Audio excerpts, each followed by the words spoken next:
Assalamualaikum warahmatullahi wabarakatuh.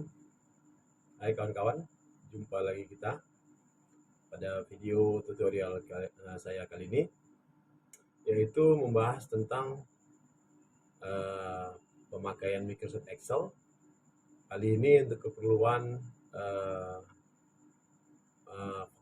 faktur pembelian atau faktur penjualan, pembelian. Yang kalau bahasa akuntingnya lebih dikenal dengan jurnal ya, jurnal. Baik, kita mulai saja tutorial kita kali ini. Bismillahirrahmanirrahim. Baik kawan-kawan, di layar monitor kali ini ada sebuah aplikasi bond faktur sederhana di Excel yang dibuat untuk pembelian barang-barang ATK ya, alat tulis kantor. Nah, ini sederhana aja ya, sederhana, dan perhitungannya juga rumusnya tidak ada yang sulit-sulit ya, sulit. Nah, baik. Nah, di sini ada nomor faktur, kemudian tanggal ya, nomor faktur, kemudian dia ada barang-barang yang dibeli. Nah, harganya juga sudah ada di sini ya. Harga per unitnya. Jadi kertas barangnya ada kertas A4 dengan per unitnya 75.000. Kemudian tinta refill harganya 80.000. Kemudian amplop per kotaknya 7.000. Kemudian pulpen per kotaknya 12.000. Mungkin isi 10 ya. Kemudian spidol 1 buah per unit ya, 1 buah itu 8.000. Paperclip per kotaknya 5.000 perak, 5.000 rupiah. Dan buku tulis itu 25.000 itu untuk 10 buku isi 40 ya. Kira-kira gitu. Nah, kita hitung berapa kira-kira pembelian ini ya, penjualan ini ya, penjualan alat ATK ini. Jadi di sini ada pajak 10%, nanti akan kita hitung. Baik. Jadi ini contoh ya, contoh. Jadi kertas A4 beli 2 rim. Nah, 2 rim, dan tinta refill beli 2 botol. Amplop beli 2 kotak. Kemudian pulpen beli 3 kotak. Spidol 1 aja. Paperclip 3 kotak, dan buku tulis 4 kotak. Nah, kemudian harganya kita kali lah ya, total satu ini ya, perkalian antara harga per unit dikali jumlah barang yang dibeli. Nah, kemudian tinggal kita copy aja. Nah, gitu. Kita cek ya. Oke, kita cocok. Kemudian total 2 berarti jumlah keseluruhan sebelum dihitung pajak ya. Sum, kita gunakan perintah sum, summary. Kemudian kita arahkan kemari, kita tekan enter. Nah, untuk memudahkan kita membacanya, kita bisa berikan ini ya, koma ya, koma. Kemudian kita hilangkan desimalnya ya, sehingga ini kalau dalam rupiah total pembeliannya adalah 483.000. Nah, pajak 10%. Pajak 10%, maka kita kali total ini dikali 10% itu adalah 0,1 ya. 0,1 ya, 10 per 100 berarti 0,1. Enter. Berarti pajaknya adalah 48.300. Maka total keseluruhan penjualan ini adalah subtotal 2 ditambah dengan pajaknya. Jadi pembeli harus mengeluarkan uang sebesar 531.300 rupiah untuk pembelian ini. Nah, ini mudah ya, mudah sekali, tidak ada yang sulit di sini. Nah, selanjutnya kita ingin mengembangkan aplikasi ini atau penggunaan Excel ini untuk membuat semacam jurnal laporan keuangan ya, jurnal penjualan ya, penjualan. Nah, oleh karena itu maka kita akan memanfaatkan Microsoft Excel ini sedemikian rupa sehingga bisa memenuhi ekspektasi kita. Ayo. Baik, kita buat tabel seperti ini. Ini saya sudah buat siapkan. Jadi kita buat dia menjadi baris ya, menjadi baris. Tanggal, nomor faktur, nomor barang, harga per unit, jumlah, kemudian subtotal 1, subtotal 2, pajak 10% dan totalnya semua dibuat di satu baris. Selanjutnya, harga barang ya, itu kita buat dalam satu sheet tersendiri. Ini dia, data barang. Ya. Nah, data barang ini harus berurut dari A ke Z. Nah, jadi kalau dia belum urut, kita pilih dia, kita sorot. Kemudian kita klik ini, sort filter. Sort filter, kita ambil yang sort A to Z, A to Z. Ya. Klik. Nah, nanti dia otomatis. Dia akan mengurutkan dari mulai A sampai ke bawah yang paling inilah, yang paling apa nih, angka yang paling akhir lah gitu ya. Jadi A, B, K, P, seterusnya. Oke. Nah setelah itu harganya ya, tadi sebenarnya kita isi dulu barang bersama harganya. Nanti setelah kita sorot tadi ya, barangnya, harganya akan ikut dengan barangnya. Baik. Nah sekarang kita kembali ke sheet data bulanan di sini. Nah jadi gini simulasinya. Jadi kalau ada pembelian barang di toko tersebut ya, pada tanggal, katakan tanggal 5 Januari 2023. Nah, maka seharusnya dalam faktur penjualan itu ada nomor ya, nomor faktur. Nah, ini sebaiknya diisi sebaik mungkin karena itu nanti akan membantu kita dalam pelaporan. Nah, baru nanti dalam faktur itu ada beberapa barang yang akan dibeli ya, gitu, beli. Nah, kemudian nanti ada timbul tanya dong, nanti ada berapa faktur satu hari? Nggak ada masalah, nggak ada masalah. Tanggal tetap, tapi nomor fakturnya beda. Nah, kita akan menjumlahkan berdasarkan nomor faktur. Jadi satu faktur, satu jumlah. Gitu. Baik, contohnya ini. Pada tanggal 5 Januari, ada pembelian. Nomor faktur ini kita tentukan ya. Jadi karena tahun masuk tahun finansial yang baru, jadi nomor faktur nomor 1 ya. Nomor 1 garis jual itu terserah ya, masalah nomor faktur itu terserah masing-masing lah ya. Ini kebetulan ini saya contohkannya. Jadi nomor 1 jual garis miring 1 Romawi, ini artinya Januari ya, bulan Januari tahun 2023. Nah, kemudian apa yang dibeli? Contoh amplop misalnya.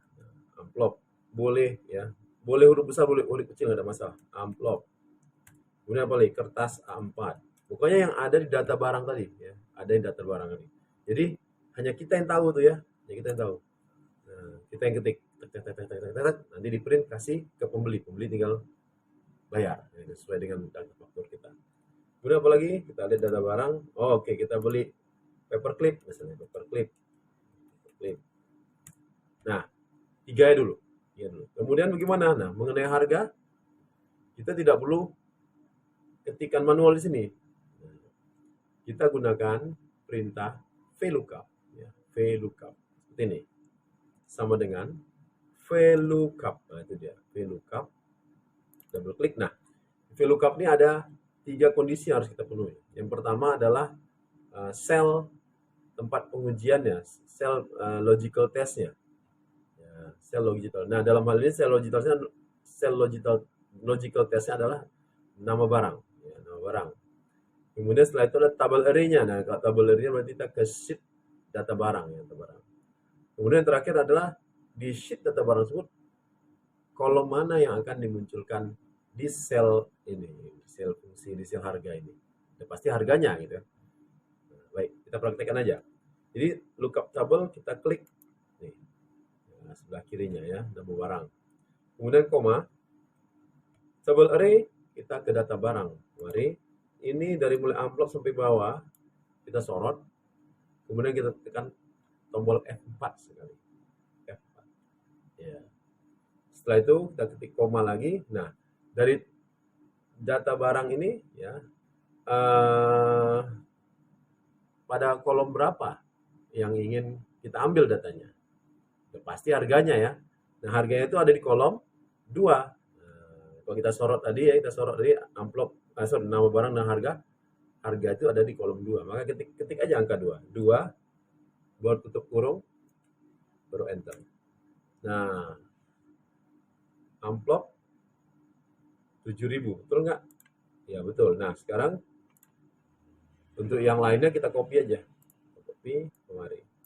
Nah kita cek betul nggak? Jadi harus dicek ya, sebelum memastikan sistem itu ready atau siap untuk bekerja, kita harus cek dulu, kita harus simulasi dulu. Setelah yakin dengan program yang kita berikan sudah berhasil, coding yang berhasil kita berikan sudah jalan dengan baik, maka baru kita jalankan. Kita cek kertas A4 memang kita masukkan di harga 75.000. Ini kalau kita rubah, misal gini, oh ternyata harga kertas naik lagi menjadi 78.000, kita ketik aja 78.000, maka otomatis di sini akan berubah. Nah itu akan berubah deh, jadi otomatis. Baik, yang penting si operator atau input jurnal ini harus mengenal barang ya, barang di tokonya apa ya namanya gitu. Jangan suka-suka dia ya. Kertas A4 dibuatnya ya kertas folio gitu. Padahal kertas folio tidak ada di data barang gitu. Itu nggak boleh. Jadi kalau mau buat lagi, masukkan itu data barang. Masukkan data baru, kemudian di filter lagi A to Z tadi, baru masuk dia. Baik, kita lanjut. Nah, sekarang jumlah ya. Oke, amplop ada yang beli 2, kemudian kertas paper beli 4, paper clip beli 5. Baik, sekarang kita subtotalkan, kita kali ya, harga barang dikali jumlah.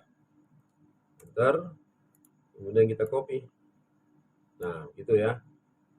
Kemudian subtotal berarti total seluruhannya sebelum dihitung pajak ya. Sum nih. Enter. Oke, kemudian pajak. Tadi pajak ya, subtotal 2 dikali 0,1, 10% ya. Enter. Baru totalnya adalah subtotal 2 ditambah pajak ya. Nah, itu dia. Oke, jadi total pembelian customer kita ini adalah Rp386.100. Nah, kemudian ada pembelian lagi. Nah, masih di tanggal yang sama, kita copy aja kemari. Kemudian ini udah pasti nomor 2 ya kan, kita copy dulu, kemudian kita ganti satunya jadi 2. Sudah itu, misalnya dia beli apa? Misalnya beli pulpen. Nah, apalagi data barang spidol ya, spidol dia beli spidol. Kemudian apalagi tinta refill dia beli. Jadi dia berhubungan dengan alat tulis nih, tinta refill. Dan kita copy nih. Iya, itu dia. Jumlah pulpen berapa dia beli? 2 kotak. Spidol 2 dia beli. Tinta refill beli 2 juga. Nah, kemudian rumus ini kita copy. Nah, seperti ini. Nah, kemudian ini karena dia 3, ini bisa di copy nih, ya. Bisa di copy, tapi supaya ini karena awal ya. Nah, contoh kita gunakan rumus saja, sum, kita jumlahkan di semua, baru kemudian ini baru bisa kita copy. Ctrl C, ya kita cek dulu betul nggak? Ya betul, dia kemari menghitung kemarin dan ini, ya betul. Nah, jadi di hari pertama, ya. Nah kemudian hari kedua, nah, oke, ini 1 bulan ya, bulan Januari ya. Hari kedua misalnya tanggal 6, ini copy aja. Bisa di copy. Nah kan biasanya kalau nomor faktur tuh hanya angka depannya ya. Ini tanggal 6. Ini nomor 3. Nomor 3. Nah, kemudian dia beli apa misalnya? Buku tulis. Setelah itu dia beli apa lagi? Mungkin mau sini amplop tulis paper clip. Nah, paper clip. Oh sudah ada paper clip. Apa yang belum ada? Yang belum masuk kira-kira? Amplop, buku tulis, kertas A4. pen, spidol udah semua, itulah apa aja lah ya, paperclip, baru tinta refill. Nah ini kita copy saja, langsung muncul dia. Nah kemudian berapa dia juga beli buku tulis, beli 2 kotak, paperclip beli 3, tinta refill 3. Nah baru ini karena sama jumlahnya saya bisa gini. Nah, karena sama jumlah aja nih, betulan. Tapi kalau udah lebih atau kurang nggak bisa. Kita cek dulu, ya betul dia menjumlahkan ini. Dicek lagi, ya cek lagi. Nah, dan seterusnya nanti sampai tanggal 31 Januari dan seterusnya. Nah, tapi sebelum itu kita buat dulu sini sebagai totalnya. Sorry, kita kasih tanda, beri warna ya, terserah mau warna apa. Saya kasih warna biru. Di sini nanti totalnya, ya, total pajak dan total pembeliannya. Ya, jadi kita sum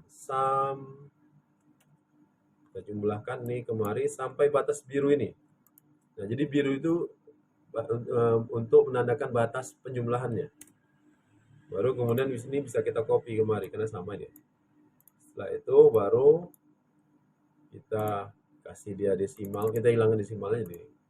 Jadi untuk bulan Januari, ya, untuk bulan Januari itu pembeliannya ada Rp926.200 dengan pajaknya Rp84.200. Nah, ini untuk Januari. Sorry, bulan Januari. Nah, selanjutnya untuk bulan Februari kita bisa lanjut. Oke, satu lagi. Ini kalau kita tarik ini hilang ya headnya. Nah, maka ini bisa cara untuk agar headnya tidak hilang. Sebentar saya sebenarnya Januari masuk kemari, saya insert dulu. Si Januari pindah kemari. Oke. Ini bisa kita buang ya, delete dulu. Oke. Nah, si Januari di sini bulan ya. Kita tahan dia nih headnya ya. Dengan cara dari view freeze paint, klik freeze paint. Nah, sehingga apa? Sehingga kita geser headnya ini tidak berubah. Ini kita hitamkan coba. Nah, ini tidak berubah. Sehingga kita bisa letakkan data sesuai dengan head masing-masing ya. Nah, sekarang ini Januari. Oke, sekarang kita masuk ke bulan Februari. Kita ketik di sini, Februari.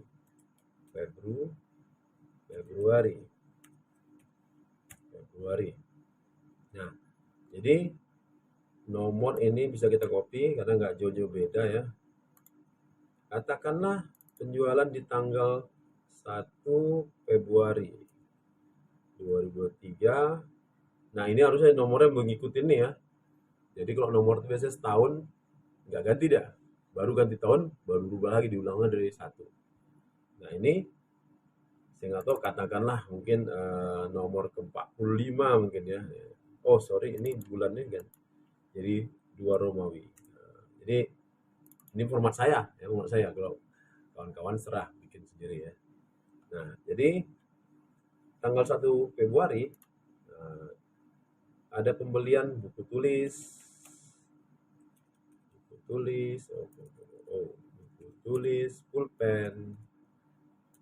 pulpen dan spidol, kemudian paperclip. Oke, harganya saya copy dari sini kemari, nggak ada masalah. Spread, wah kan enak kan. Baru jumlahnya, nah jumlahnya berapa? Katakanlah buku tulis dia beli 5 kotak, pulpen beli 2 kotak, spidol beli 5, dan paperclip beli 5 kotak. Nah, baru kemudian kita bisa copy ini. Iya, kita cek. Coy ya, 5.000 kali 2, 10.000. Oke, pas. Baru kemudian subtotal kita sum. Ya, ini kerjanya semi otomatis ya. Ada manual dan otomatis ya. Nah, kemudian pajaknya kita bisa copy. Ini kita copy aja. Ini dua-duanya bisa kita copy. Nah, setelah kita copy kita cek. cek, oke, betul, oke, betul. Nah, jadi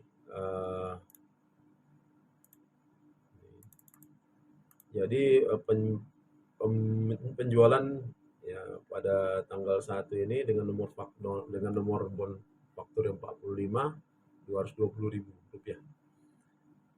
Nah, kemudian katakanlah di tanggal 2 ya, kita copy lagi nih. Tanggal 2,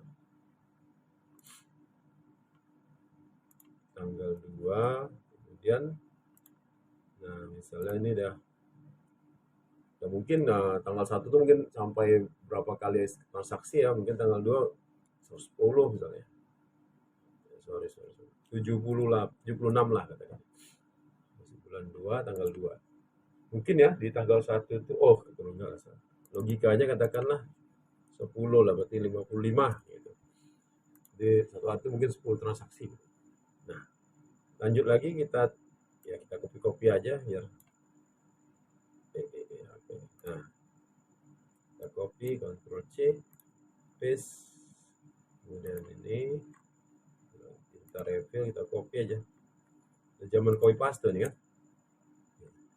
Ini baru kita copy juga, otomatis dia akan menentukan harganya. Ini baru jumlahnya 213, baru kita copy juga, enter, baru kemudian kita sum, sumnya ini enter, kemudian baru ini kita copy, nah udah, dan seterusnya. Nah kemudian ini kita buat nih total Januari nih, ini bulan Januari, March, bulan Januari. Nah selanjutnya nah baru yang di bulan 2 kita buat juga seperti ini, kita ganti misalnya warna kuning. Nah ini bulan 2, bulan Februari,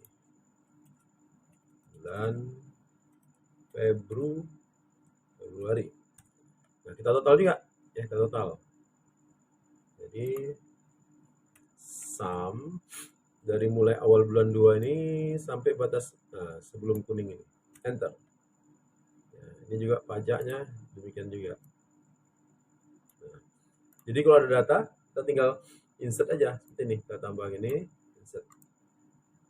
Nah rumusnya tetap sampai ke ujung ini, kalau kita double klik. Nah asal kita gunakan insert. Tapi kalau kita nggak gunakan insert mungkin lain cerita deh. Baik, nah selanjutnya nanti terus ke Maret, April, Mei sampai Desember. Nah laporan keuangan gimana? Nah kita rekap di sheet data penjualan tahunan di sini. Nah di sini kita tinggal ambil aja Januari nilai penjualan ya, sama dengan kita linkkan ke bulanan, ke total bulan Januari ini. Klik enter.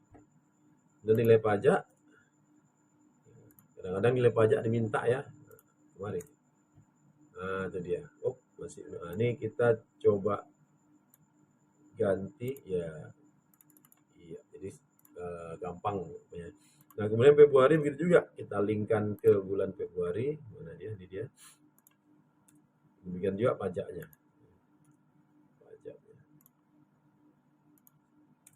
Nah itu dia. Nanti dan seterusnya. Ya, kemudian baru kita total tahunan, sum, total, mari. Nah itu dia. Ini juga desa total. Nah oke. Jadi ini ketahuan berapa omset kita, berapa nilai penjualan kita tahun ini.